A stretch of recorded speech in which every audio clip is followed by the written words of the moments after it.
থানা অবহেলিত। আমার এলাকা সকল সময় থেকে অবহেলিত। এখানে উন্নয়ন কার্যক্রম, অনেক উন্নয়ন কার্যক্রম এখনও করার মতো রয়ে গেছে। সেটা ইনশাল্লাহর জন্য আমি চেষ্টা চালাবো যে প্রয়োজনের চেয়ে বেশি যাতে বরাদ্দ আমি আনতে পারি, সেটা আমার একটা বড় কথা। দ্বিতীয় নম্বর হচ্ছে বেকারত্ব অনেক বেশি। প্রতিটি ঘরে ঘরে কম বেশি একজন দুজন বেকার যুবক আছে। তাদের বেকারত্বের জন্য আমাদের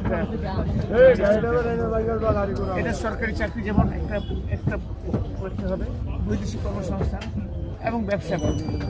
এই তিনটা উপায়ে আমি চেষ্টা করবো কীভাবে কালকে যেখানে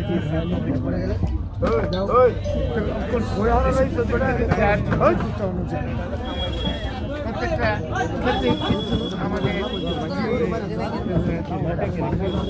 চাকরি করতে যাবে তার সেই শিক্ষাগত যোগ্যতা এবং প্রতিযোগিতা এগুলোকে শিখতে হবে। তা নাহলে কিন্তু বর্তমান যুগে চাকরি পাওয়া, বিদেশে চাকরি পাওয়াটা খুব ডিফিকাল্ট।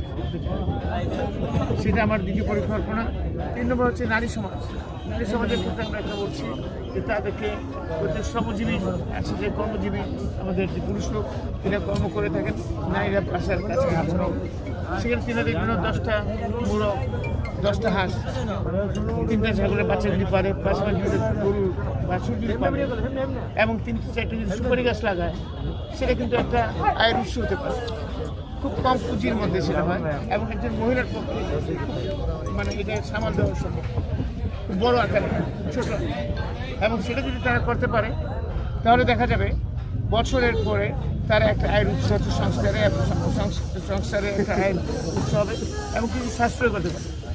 ফাইনালি এক্ষেত্রে কিছু সাশ্রয় হয়, তখন একটা টেলিভিশন বা একটা ফ্রিজ কিনা হয়তো সম্ভব করবে। আমাদের লক্ষ্য, আমার নেতার লক্ষ্য খালি আমি আর আপনি বড়লোক না, পুরো সমাজকে বড়লোক বানানো। একটা বড়লোক বলাটা কথাটা ঠিক না, সচ্ছলতা অভাবমুক্ত। সেই অভাবমুক্ত হবে যদি সামাজিকভাবে এই আন্দোলনটা করতে পারে। একেবারে ছোট ছোট দুটো প্রশ্ন করে শেষ করি, কারণ আপনি খুবই ব্যস্ত মানুষ। 12 তারিখের পর তিনি